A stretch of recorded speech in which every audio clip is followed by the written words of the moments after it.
오늘은 믿음의 사람 다윗 10번째 시간입니다. 모든 대적들을 굴복시키다 라는 제목으로 사무엘하 8장에 기록된 하나님의 말씀을 함께 나누도록 하겠습니다. 여러분 역사 좋아하십니까?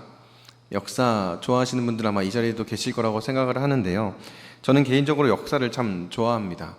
교회 역사도 좋아하지만 그냥 세계 역사, 한국 역사 다 가릴 것 없이 역사를 참 좋아합니다.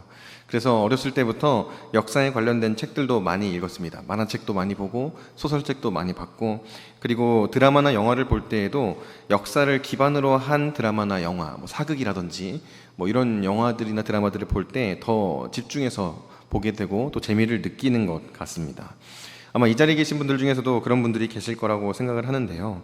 역사를 보면서 또 과거에 있었던 그 이야기들을 보면서 참 많은 것들을 깨닫기도 하고 또 생각하게 되기 때문이에요. 그래서 저는 역사를 좋아합니다. 박찬승이라는 역사학자가 기록한 역사의 힘이라는 책이 있습니다. 그 책에 보면 이런 문구가 있습니다. 역사는 알게 모르게 현실에 상당한 영향을 미치고 있고 심지어 현실의 변화를 가져오기도 하고 또 미래를 바꾸기도 한다라고 이야기했습니다. 역사에는 힘이 있어요. 그래서 우리가 잘 알고 있는 표현 중에 역사를 잊은 민족에게 미래는 없다, 이런 표현도 있지 않습니까?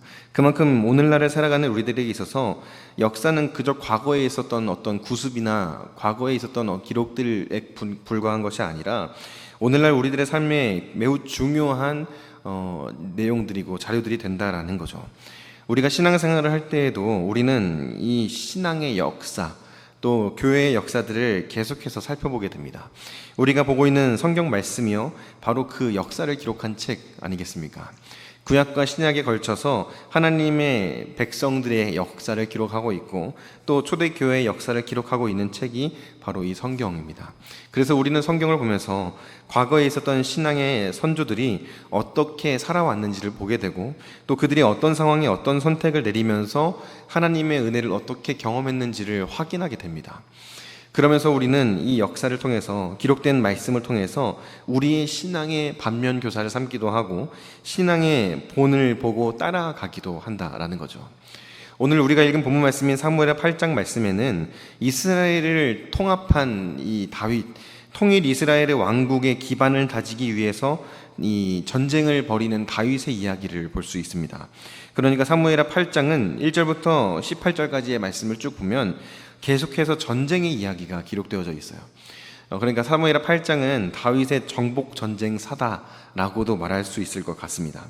이 다윗이 벌이는 정복 전쟁의 이야기, 약 10년이라는 시간, 긴 시간 동안 펼쳐진 이 정복 전쟁의 이야기를 통해서 오늘날 우리들의 삶 가운데 하나님이 주시는 은혜들을 함께 나누었으면 좋겠습니다. 특별히 오늘 읽은 우리가 본문 말씀에서 다윗이 벌인 정복 전쟁사를 통해서 다윗이 전쟁에서 승리한 그 승리의 비결이 무엇인지를 함께 확인했으면 좋겠어요. 그리고 오늘날에 우리들이 매일 써내려고 하고 있는 우리 개인의 영적 전쟁사를 어떻게 써내려갈 것인지를 다시 한번 하나님 앞에서 또 결단하는 귀한 시간이 오늘 이 수요 저녁 예배의 시간이 될 수 있기를 바랍니다. 먼저 다윗이 보여주는 정복 전쟁사를 통해서 몇 가지의 내용들을 좀 살펴보려고 하는데요. 다윗이 보여주는 이 정복 전쟁사를 통해서 다윗이 보여주는 승리의 비결, 첫 번째는요, 다윗은 전쟁을 치를 때 전쟁의 주도권을 잡는 것을 굉장히 중요하게 여겼다라는 겁니다. 이게 무슨 말이냐면요, 우리가 승자의 바이블이라고도 불리는 손자병법을 보면 손자병법에 이런 문구가 있습니다. 선전자 치인이불 치어인이라는 문구가 있어요. 이게 무슨 말인지 어렵죠. 네. 손자병법에 보면요, 한자로 선전자 치인이불 치어인이라고 써여 있는데 이게 어떤 의미냐면 전투를 잘하는 장수는 적을 움직이게 하되 결코 끌려가지는 않는다라는 말입니다. 그러니까 전투를 잘하는 장수는 이 먼저 주도권을 선점할 줄 알고 그 주도권을 지켜낼 줄 아는 자다라고 말하는 거예요.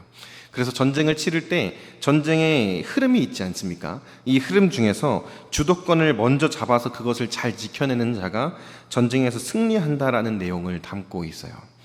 다윗은 전쟁을 치를 때 특별히 우리가 읽은 본문 말씀인 사무엘하 8장 말씀에서 철저하게 주도권을 손에 쥐고 전쟁을 이끌어가는 모습을 보입니다. 다윗이 전쟁을 벌일 때 우리는 이 이야기들을 말씀을 통해서 쭉 읽다 보니까 어떻게 보면 그냥 쉽게 전쟁이 치러진 것처럼 보여진단 말이죠. 그런데 다윗이 처한 상황은요, 결코 쉬운 상황이 아니었습니다. 제가 지도를 하나 좀 보여드리려고 하는데요. 그림 한번 보여주시겠어요? 다윗이 이 정복 전쟁을 벌일 때 당시의 이스라엘의 상황입니다. 서쪽의 바닷가 해안지대에는 블레셋이 자리를 잡고 있었고, 남쪽에는 에돔, 모압, 그리고 동쪽으로 올라오면서 암몬, 아람, 그리고 지도에는 표시되어지지 않지만 북쪽에 보면 우리 오늘 본문 말씀에 등장하고 있는 소바라는 나라까지 이스라엘의 이 서쪽의 바다를 제외하고 전체를 뺑 둘러가지고 주변 국가들이 다 이스라엘의 대적 국가들이에요. 그러니까 이런 상황에서 다윗이 한 국가를 공격한다는 건 큰 용기와 결단이 필요한 상황이었다라는 거죠. 예를 들어서 이런 거예요. 블레셋을 공격하려고 하면 암몬이나 모압이 그때를 틈타서 이스라엘을 또 공격해 올 수도 있지 않겠습니까? 그리고 블레셋과의 전쟁에서 이스라엘이 만약에 이겼다는 소식을 주변 국가들이 들어요. 그럼 그때부터 더 경계가 심해질 것이고, 어쩌면 주변에 있는 국가들이 동맹을 맺어서 이스라엘이 쉽게 움직이지 못하도록 발목을 잡을 수도 있는 상황이 당시의 상황이었어요. 그런데 오늘 우리가 읽은 본문 말씀을 보면 다윗이요, 그런 상황 가운데에서도 철저하게 이 주도권을 손에 쥐고 적극적으로 전쟁을 치르고 승리해 나가는 것을 볼 수가 있습니다. 지도에서 보았던 것처럼 블레셋, 모압, 소바, 아람, 에돔, 이렇게 5개의 국가를 정복해 나아가는 내용이 사무엘하 8장에 기록되어져 있어요. 그런데 우리가 잘 알고 있는 것처럼 먼저 쳐들어간 나라가 어디였냐면 가장 큰 대적이고 가장 강력한 군사라고 말할 수 있는 블레셋 군이었습니다. 우리가 함께 읽은 본문 말씀 8장 1절 말씀을 보면요, 이렇게 기록되어져 있습니다. 우리 1절 말씀 같이 한번 읽어볼까요? 시작. 그 후에 다윗이 블레셋 사람들을 쳐서 항복을 받고 블레셋 사람들의 손에서 메덱 암마를 빼앗으니라 라고 말합니다. 여러분, 블레셋은 어떤 민족입니까? 우리가 너무나 잘 알고 있는 것처럼 이스라엘에게 있어서 가장 큰 대적 중에 한 나라가 바로 이 블레셋이죠. 가장 강력하고 가장 악랄했던 대적을 꼽으라고 한다면 누구나 블레셋을 꼽을 겁니다. 이스라엘의 역사를 보면 블레셋은 시도 때도 없이 이스라엘을 괴롭힌 나라였어요. 그리고 실제로 이스라엘과 전쟁을 벌이면서 정말 큰 위기의 상황까지 몰아갔던 나라가 블레셋이었습니다. 그런데 그 블레셋과 전쟁을 치르는데 다윗이 이 블레셋을 완전히 섬멸하는 내용이 오늘 1절 말씀에 기록되어 있어요. 다윗이 본문 말씀에서 이 블레셋을 정복하는데 좀 독특한 이름 하나가 기록되어 있습니다. 메덱 암마라는 이름이 기록되어 있어요. 메덱 암마를 블레셋의 손에서 빼앗았습니다. 이 메덱 암마는요, 다른 것을 말하는 것이 아니라 당시에 블레셋의 주요 거점 도시였던 가드를 비롯한 그 도시들을 말해요. 그러니까 핵심적인 도시들을 다 빼앗았다라는 걸 말하는 거죠. 오늘 본문과 병행 구절은 이루는 역대상 18장 1절 말씀에도 이와 같은 내용이 기록되어 있습니다. 다윗이 블레셋을 공격했고 가드와 그 동네를 빼앗았다라고 이야기합니다. 그러니까 지금 다윗이 전쟁을 치르는데 전쟁의 주도권을 잡기 위해서 블레셋을 먼저 공격했어요. 그리고 블레셋의 주요 도시들을 모두 다 빼앗습니다. 여기서 시사하는 바가 굉장히 큰데요, 우리가 잘 알고 있는 과거의 이스라엘의 전쟁 역사를 보면 이스라엘은 전쟁을 치를 때 마치 우리나라하고 굉장히 비슷한 역사를 가지고 있어요. 그게 뭐냐면 대부분 공격을 받습니다. 우리나라도 뭐 일본이나 뭐 몽골이나 이렇게 대부분 외세의 침략을 먼저 받는 나라가 우리나라였잖아요. 이스라엘도 마찬가지로 전쟁을 치르는 내용들을 우리가 쭉 살펴보면요, 거의 대부분 다 이스라엘은 항상 공격받는 입장이에요. 먼저 공격을 받고 그 공격을 받으면서 피해를 입고 그러면서 어렵게 방어를 하는 역할이 이스라엘의 역할이었다는 거죠. 그런데 오늘 본문 말씀을 보면요, 전쟁이 치러지는 내용들을 쭉 읽어보면 철저하게 다윗은 군대를 이끌고 선제 타격을 하고 있어요. 먼저 공격을 해요. 전쟁을 치르면서 이 전쟁에서 반드시 승리하기 위해 중요한 게 무엇인지를 알았던 거죠. 전쟁의 주도권을 잡고 그 전쟁을 주도적으로 이끌어가는 것이 다윗에게 있어서 필승 전략 중에 하나였다라는 겁니다. 그런데 여러분, 우리가 영적 전쟁을 치를 때에도 이 내용이 동일하게 적용된다는 사실을 기억할 수 있기를 바랍니다. 우리가 영적인 전쟁을 치를 때에도 우리는요, 영적 전쟁의 주도권을 손에 쥐고 전쟁을 이끌어가야 해요. 그런데 많은 경우에 우리는 그 영적 전쟁의 주도권을 빼앗길 때가 참 많이 있다라는 거죠. 대부분 우리는 영적 전쟁을 치를 때 공격을 받습니다. 또 시험에 넘어져서 실패하고 실수하면서 난 또 실수했어, 나는 또 넘어졌어, 나는 이렇게 해서 안 되겠다. 대부분 우리는 그렇게 뭔가 공격받는 입장에 서 있을 때가 많다라는 거예요. 그런데 여러분, 그리스도인의 영적 전쟁에 이 아주 중요한 포인트가 하나가 있는데, 그건 뭐냐면요, 그리스도인의 영적 전쟁은 이미 이긴 싸움을 한다는 거예요. 하나님께서 예수 그리스도의 십자가를 통해서 이미 승리하셨고, 그 승리한 전쟁을 우리는 치른다라는 거죠. 결과가 정해져 있어요. 우리가 치르는 영적 전쟁은 반드시 승리할 수밖에 없는 전쟁입니다. 그런데 그 전쟁을 치르는 영적 군사인 우리들이 영적 전쟁을 치를 때 어떻게 반응하는 거예요, 지금? 내가 이길 수 있을까? 난 또 질 것 같은데. 오늘 이렇게 난 또 하나님 앞에 범죄할 것 같은데. 나는 또 실수했어. 나는 여전히 안 되나 봐. 그렇게 저 자세를 취하면서 우리가 항상 마치 공격받는 이스라엘처럼 우리는 안 되나 보다. 우리는 또 이렇게 힘든 상황에 처하는구나 라고 여기고 있는다면 하나님께서 보시기에 우리의 모습이 얼마나 안타깝겠냐 하는 거예요. 하나님은 이미 그 전쟁을 이기셨고 그 전쟁의 주도권을 우리의 손에 맡겨주셨어요. 영적 전쟁을 치를 때 내가 넘어지는 부분이 있고 내가 연약한 부분이 있다면 하나님은 우리로 하여금 그 부분에 먼저 믿음의 선포를 하고 나아가기로 하세요. 하나님, 내가 오늘도 이 영적 전쟁에서 승리하겠습니다. 하나님, 나의 손을 붙들고 인도하여 주시옵소서. 하나님, 내가 반복해서 짓고 있는 이 죄악 가운데에서 자유케 될 수 있도록 주님 나를 이끌어 주시옵소서. 그렇게 하나님 앞에서 담대하게 선포하면서 매일의 영적 전쟁에서 승리해야 하는 우리들인데, 오늘 우리의 삶은 어땠습니까? 오늘 저와 여러분들의 하루의 삶에서 치러진 영적 전쟁은 어땠습니까? 또 패배하는 모습 보이고 있진 않았습니까? 또 실패하는 모습 보이면서 하나님, 저는 안 되나 봅니다. 하나님, 저는 못하겠어요. 그렇게 부정적인 모습을 하나님 앞에 보이고 있지는 않았습니까?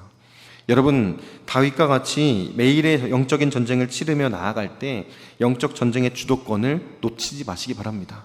그 주도권을 손에 꽉 쥐고 하나님의 손 붙들고 그 전쟁에서 승리한 자답게, 이미 승리한 자답게 매일의 삶 가운데 승리하는 인생 살아가는 저 여러분들이 될 수 있기를 바랍니다. 다윗은 그렇게 전쟁에서 승리하는 사람이 되었어요. 두 번째로 다윗이 보여주고 있는 정복 전쟁의 승리의 비결은요, 하나님만을 의지하는 거였습니다. 이건 너무나 우리가 잘 알고 있는 내용 아닙니까? 하나님만을 의지했기 때문에 그는 승리할 수 있었어요. 다윗이 하나님을 의지할 수 있었던 비결 중에 하나가 있었습니다. 그게 뭐였냐면 하나님의 약속이었어요. 하나님은요, 다윗에게 이미 약속해 주셨어요. 아니, 더 나아가서 이미 과거 오래전부터 이스라엘을 향한 약속의 말씀을 주셨습니다. 그리고 가깝게는 사무엘하 7장 11절 말씀에 하나님이 다윗에게 이렇게 약속의 말씀을 주셨어요. 우리 11절 상반절 함께 읽어보겠습니다. 시작. 전에 내가 사사에게 명령하여 내 백성 이스라엘을 다스리던 때와 같지 아니하게 하고 너를 모든 원수에게서 벗어나 편히 쉬게 하리라. 사사에게 명령하여 이스라엘 백성들을 다스리던 그때, 사사시대는 어떤 시대였습니까? 시도 때도 없이 외세의 침략을 받고 이스라엘 백성들이 고통당하던 때였죠. 그런데 그때와는 다르다라고 말씀하시는 거예요. 하나님께서 다윗이 통일 왕조 이스라엘을 이끌어가기에 앞서서 말씀하시는 겁니다. 내가 너희를 편안하게 해주겠다. 내가 너희들을 모든 외세로부터 편안하게 해주겠다라고 약속의 말씀을 주시는 거예요. 그리고 다윗은 그 약속의 말씀을 믿었어요. 그 하나님의 약속의 말씀을 믿고 붙들었습니다. 우리에게 평안을 주시겠다고, 우리에게 안정을 주시겠다고 약속하신 하나님의 말씀을 붙들고 전쟁을 시작했다라는 거예요. 다윗에게는 이런 믿음이 있었다는 거죠. 하나님께서 약속하셨기에 그 하나님의 약속 붙들고 시작한 전쟁이 오늘 본문 말씀에 기록된 전쟁이었습니다. 당시에 이 다윗이 치르는 전쟁은 단순히 다윗 한 사람의 혈기로 치를 수 있는 전쟁이 아니었어요. 우리가 아까 지도에서 본 것처럼 온통 다 적국으로 둘러싸인 나라가 이스라엘이었습니다. 그런 나라가 혈기만 가지고 우리 이번 한번 해보자 해가지고 치를 수 있는 전쟁이 아니었다는 거예요. 철저하게 하나님의 약속의 말씀 붙들고 그 약속을 믿는 믿음 가지고 시작한 전쟁이 다윗이 벌인 전쟁이었습니다. 여러분, 이 다윗이 보여주는 이 믿음, 다윗이 가지고 있는 하나님의 약속에 대한 믿음을 잘 보여준 사건이 오늘 본문 말씀 3절과 4절에 기록되어 있습니다. 우리 3절 말씀, 4절 말씀 같이 한번 읽어보겠습니다. 시작. 르홉의 아들 소바왕 하닷에셀이 자기 권세를 회복하려고 유브라데 강으로 갈 때에 다윗이 그를 쳐서 그에게서 마병 1700명과 보병 2만 명을 사로잡고 병거 100대의 말만 남기고 다윗이 그 외의 병거의 말은 다 발의 힘줄을 끊었더니. 아멘. 르홉의 아들 소바왕 하닷에셀이 다윗을 공격해 와요. 그런데 그 하다데셀이 공격해 올 때 철저하게 준비해서 공격해 온 겁니다. 마병, 병사들, 그리고 심지어 병거까지 동원해서 전쟁을 치르기 위해서 다윗을 향해서 달려온 거예요. 그 전쟁을 치르는 것도 결코 쉬운 일은 아니었을 겁니다. 당시에 지금 오늘날이야 전쟁을 치른다고 할 땐 비행기도 있고 탱크도 있고 미사일도 있고 그러지 않겠습니까? 그런데 당시의 전쟁은 최첨단 무기라고 할 만한 게 없었어요. 당시의 전쟁은 말 그대로 발로 뛰면서 칼, 방패, 창 들고 싸우는 게 당시의 전쟁이었습니다.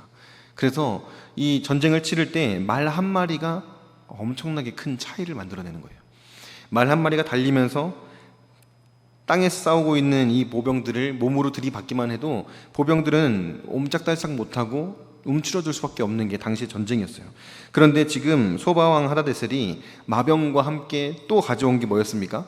병거를 끌고 왔어요. 마치 애국군처럼 병거를 끌고 와서 전쟁을 치르는 거예요. 오늘날로 치면 지금 최첨단 무기를 다 가지고 무장해서 이스라엘을 공격해 온 겁니다. 그런데 다윗이요, 하나님의 약속의 말씀을 붙들고 하나님 의지함으로 나아가서 전쟁에서 승리합니다. 전쟁에 대한 다른 언급이 기록되어져 있지 않아요. 그냥 승리합니다.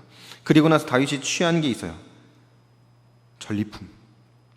다윗이 취한 게 전리품입니다. 그런데 이 다윗이 전리품을 취하는데 그가 취했던 전리품이 오늘 말씀에 뭐라고 기록되었냐면 마병과 병거입니다.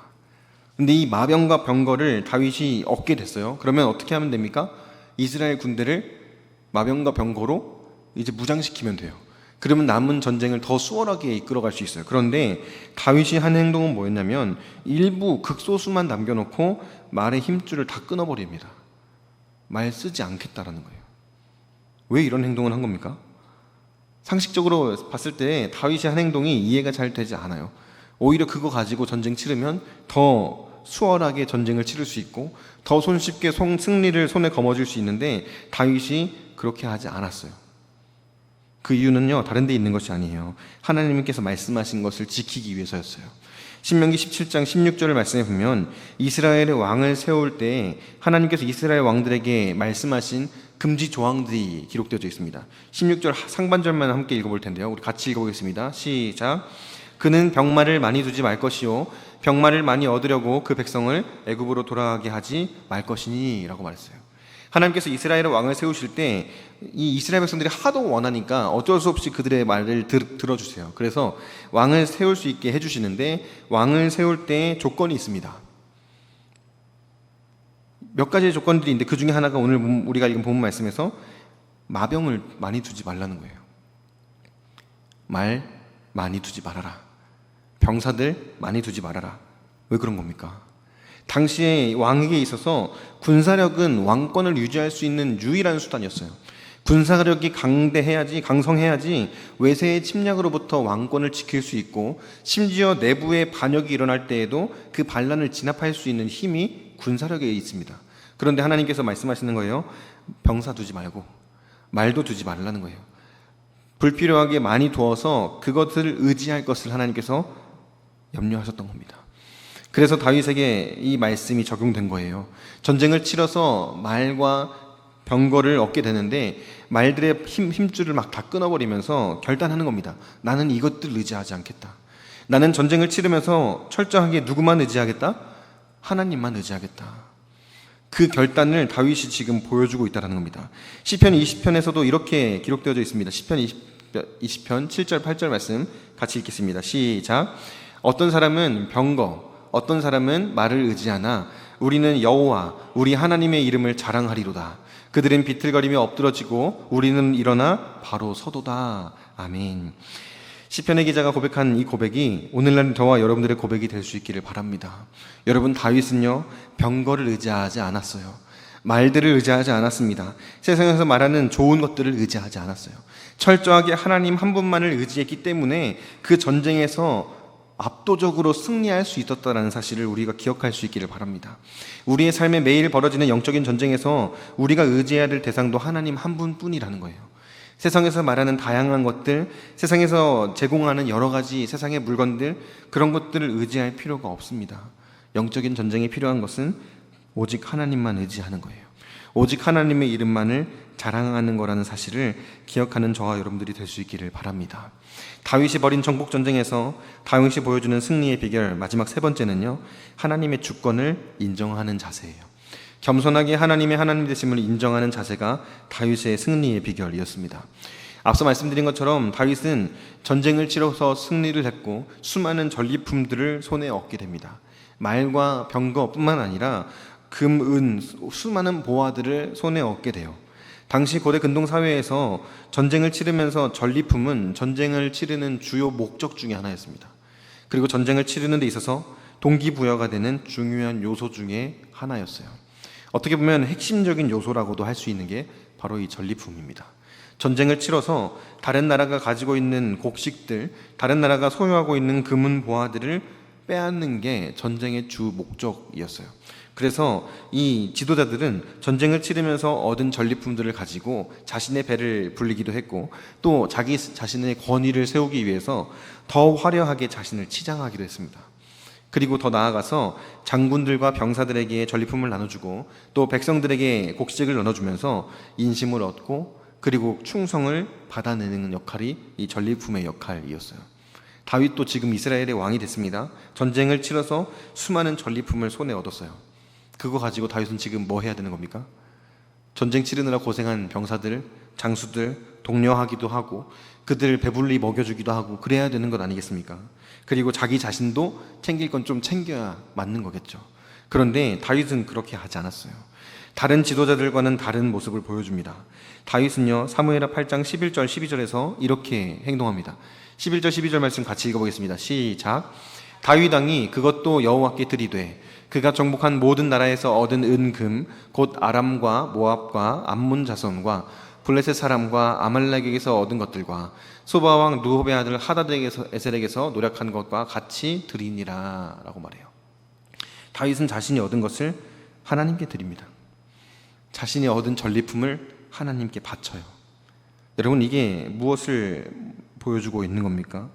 자기가 목숨 걸고 싸워서 승리한 후에 얻은 전리품을 아낌없이 하나님께 드리고 있는 이 다윗의 모습은 다윗의 신앙 고백을 보여주고 있다는 거예요. 이 전쟁에서 승리한 비결이 어디에 있다는 겁니까? 자기 자신과 이스라엘 군대에게 있다는 게 아니라 하나님의 도우심이 있었기 때문에 승리할 수 있었습니다라는 고백이에요. 전쟁에 승리하게 하신 것은 하나님이시다라는 믿음의 고백이 전리품을 하나님께 드리는 다윗의 모습을 통해서 고백되어지고 있다는 거예요. 여러분, 다윗은 전쟁을 치르면서 승승장구하고 있는 입장이에요. 이스라엘 백성들도 다윗의 그 전쟁의 승리를 보면서 역시 다윗이 왕이 되니까 잘 풀리는구나, 역시 다윗이 왕이 되니까 우리가 이렇게 승리하는구나, 다윗을 인정하고 추켜 세워졌을 겁니다. 그러면 자연스럽게 다윗의 마음에 어떤 마음이 생겨나야 맞는 겁니까? 아, 나 잘하고 있구나, 우리 잘하고 있구나, 이런 마음 생기지 않겠습니까? 저였으면 와, 나 좀 잘한 것 같은데, 이런 생각했을 것 같아요. 이스라엘 백성들, 군인들도 그랬을 것 같아요. 우리 좀 잘하는데, 우리 싸움도 잘하고 전쟁도 잘하는데 더 나갈 수도 있겠다, 그런 생각 충분히 할 수 있는 상황이죠. 전쟁을 치를 때마다 승리하고 있는데 그런 마음이 왜 안 들어오겠습니까? 그런데 다윗이요, 의지를 가지고 결단하면서 고백하는 거예요. 이 전쟁의 승리는 철저하게 하나님이 하신 겁니다. 내가 한 것이 아니라, 우리가 한 것이 아니라 하나님이 나로 하여금 이기게 해주셨습니다 라는 고백이 다윗의 입술을 통해서 고백되는 것이고 다윗의 행위를 통해서 고백되어지고 있다라는 거예요. 여러분, 우리가 매일의 영적인 전쟁을 치를 때 우리도 다윗과 같이 하나님의 하나님 되심을 인정하고 하나님의 일하심을 인정할 수 있는 믿음이 있기를 주님의 이름으로 축복합니다. 우리가 영적인 전쟁을 치르면서 때로 놀라운 승리를 거둘 때도 있죠. 당연히 우리는 이미 승리한 자들이니까. 때론 실패할 때도 있지만 크게 승리하는 때를 경험할 수도 있습니다. 하나님의 놀라운 역사를 경험할 때가 있어요. 그런데 그때마다 우리가 경계해야 되는 것은요, 나를 드러내는 거예요. 나를 높이는 거. 내가 이렇게 했어, 내가 이만큼 노력했어, 내가 이렇게 잘했어, 자기 자신을 높이고 자랑하는 모습들을 우리는 매우 경계해야 됩니다. 늘 겸손하게 자기 자신을 낮추고 자기의 생명까지 내어놓고 자신을 낮추신 예수 그리스도처럼 우리도 내 모든 것 다 내려놓고 나를 부인하면서 철저하게 하나님만을 높여드리는 복된 인생 살아가야 될 줄을 믿습니다. 여러분, 우리가 어떻게 이 자리에 있는 겁니까? 저와 여러분들이 어떻게 이렇게 하나님을 예배하고 있고 어떻게 하나님의 은혜 가운데 살아가고 있습니까? 다른 것 아니고 오직 하나님의 은혜로 말미암은 것이죠. 하나님의 은혜로 말미암아 구원받았습니다. 하나님의 전적인 은혜로 말미암아 자격 없는 우리들이 죄로부터 자유케 되어지고 하나님의 백성이 되는 은혜를 누리게 되었습니다. 그리고 이 예배의 자리에서 이렇게 하나님을 예배할 수 있는 특권을 누리고 있어요. 일상 가운데서도 마찬가지 아니겠습니까? 매일 치러지는 영적 전쟁에서 어떻게 늘 승리하는 삶을 살 수 있습니까? 이미 하나님이 승리하셨기 때문이죠. 이미 하나님께서 승리하셨고 그 승리를 우리에게 넘겨주셨기 때문에 우리가 영적인 전쟁에서 압도적으로 승리하는 삶을 살아갈 수 있다라는 거예요. 그런 우리가 무엇을 자랑할 수 있겠습니까? 저와 여러분들이 무엇을 드러낼 수 있겠습니까? 아무것도 없죠. 오직 하나님의 은혜, 오직 하나님만 높여드리는 거예요. 다윗은요, 전쟁을 치르면서 철저하게 하나님 한 분만을 높여드립니다. 자기의 이름을 자랑하지도 않았어요. 자기 자신을 높이지도 않았어요. 그런데 하나님은 오히려 그런 다윗을 더 축복하신다라는 거예요. 하나님은요, 자기 자신을 부인하고 자기 자신의 이름을 높이지 않았던 이 다윗을 더 높여주세요. 오늘 우리가 읽은 본문 말씀 8장 13절에서 이렇게 기록되어 있습니다. 전쟁을 치러지는 과정 가운데에서 13절에 이렇게 기록되어 있습니다. 함께 읽겠습니다. 시작. 다윗이 소금 골짜기에서 에돔 사람 18,000명을 쳐 죽이고 돌아와서 명성을 떨치니라. 다윗의 이름이 높아지기 시작해요. 자기 자신을 감추고 겸손하게 자기 자신을 낮췄던 다윗인데 하나님은 그를 높여주시기 시작하세요. 여러분, 하나님은 가난한 자를 부하게 하실 수도 있고 낮아진 자를 높이실 수 있는 분이심을 믿으시기 바랍니다. 하나님은요, 모든 것을 주관하시는 분이세요. 그 하나님께서 높이고자 하시는 자는 반드시 높여주십니다. 그런데 그 높이고자 하시는 자는 어떤 자입니까? 다윗과 같이 겸손한 자예요. 오직 하나님의 은혜만을 높이는, 하나님의 이름만을 높이는 그 다윗을 하나님이 높여주셨다라는 거예요. 그리고 하나님께서 다윗에게 은혜를 베풀어 주십니다. 두 번째 은혜는요, 이겁니다. 8장 14절 하반절 말씀인데요, 같이 읽어보겠습니다. 시작. 다윗이 어디로 가든지 여호와께서 이기게 하셨더라. 다윗이 어디로 가든지 이기게 하셨어요. 그를 이기게 하신 분은 하나님이었습니다. 여기서 이기게 하시다라는 단어는 히브리어로 야스와라는 단어를 사용하는데 어떤 의미가 있냐면요, 어려운 일을 도와준다 이런 의미가 있고, 두 번째는 구원하다 이런 의미가 있어요. 강한 자가 약자를 도와주고 강자가 약자를 구원할 때 이 야스와라는 단어를 쓴다는 거죠. 하나님께서 다윗을 구원해 주셨어요. 하나님께서 다윗을 도와주셨습니다. 그런데 이 야스와라는 단어가 가지고 있는 이 의미를 더 깊이 살펴보면 어떤 의미가 있냐면요, 도와주고 구원해 주는데 어떻게 도와주고 구원해 주냐, 자신의 일처럼 여기고 적극적으로 도와줘요.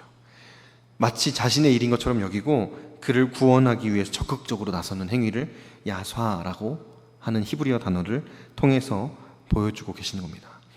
다윗이 정복 전쟁을 벌일 때 하나님은 그 전쟁이 남 일인 것처럼 여기지 않으셨어요. 다윗이 치르는 그 전쟁이 하나님의 일인 것처럼 여기고 그 전쟁에 앞장서서 나가서 싸워주셨습니다. 다윗이 어려움 가운데 있을 때 그 어려움이 남의 것인 것처럼 여기지 아니하시고 다윗의 일을 자신의 일처럼 여기시고 앞장서서 나아가서 그 어려움을 헤쳐나갈 수 있게 해주신 것이 하나님의 은혜였어요. 매일의 영적 전쟁 가운데 하나님은 우리에게 동일한 은혜 베풀어 주시는 줄 믿습니다. 하나님은 우리들에게 동일한 은혜를 베풀어 주시는 분이세요. 저와 여러분들이 살아가는 삶 가운데에서 어려운 일을 마주할 때, 문제를 마주할 때, 시험거리를 마주할 때 하나님은 그것들을 그냥 우리에게 속한 일처럼 여기시고 내버려 두시는 게 아니라 자기 일처럼 여기시면서 적극적으로 도와주시고 우리를 구원해 주시는 분이 우리 하나님이신 줄 믿으시길 바랍니다. 그래서 우리는 어떻게 해야 되는 겁니까? 그렇기 때문에 더 하나님을 의지하고 하나님 한 분만 바라보고 하나님께서 일하실 것을 기대하면서 믿음으로 하나님 바라보면서 매일의 삶을 하나님께 맡겨드리는 것이 저와 여러분들에게 필요한 믿음의 자세인 줄을 믿습니다. 오늘도 우리는 영적 전쟁을 치렀고 또 치르고 있고 앞으로도 계속해서 영적인 전쟁 가운데에서 우리는 살아갑니다. 영적 전쟁터에서 치열하게 전쟁을 치르면서 매일매일을 살아가는 자들이 저와 여러분들이 될 수밖에 없어요. 그 전쟁에서 여러분들은 또 넘어지고 실패하고 실수하기 원하십니까? 아니면 다윗이 그랬던 것처럼 말 그대로 압도적으로 승리하는 삶을 살아가기 원하십니까? 저와 여러분들 모두가 하나님께서 예비하신 그 놀라운 승리를 내 것으로 취할 수 있게 되기를 바랍니다. 우리에게 주어진 매일의 삶 가운데에서 영적으로 악한 영들을, 악한 마귀가 우리를 넘어뜨리려고 할 때 이미 승리하게 하신 하나님 믿음으로 바라보면서 그 하나님 손 붙들면서 영적 전쟁에서 승리하는 우리들, 매일의 삶 가운데 하나님의 역사하심을 경험하는 저와 여러분들이 될 수 있기를 주님의 이름으로 간절히 축복합니다.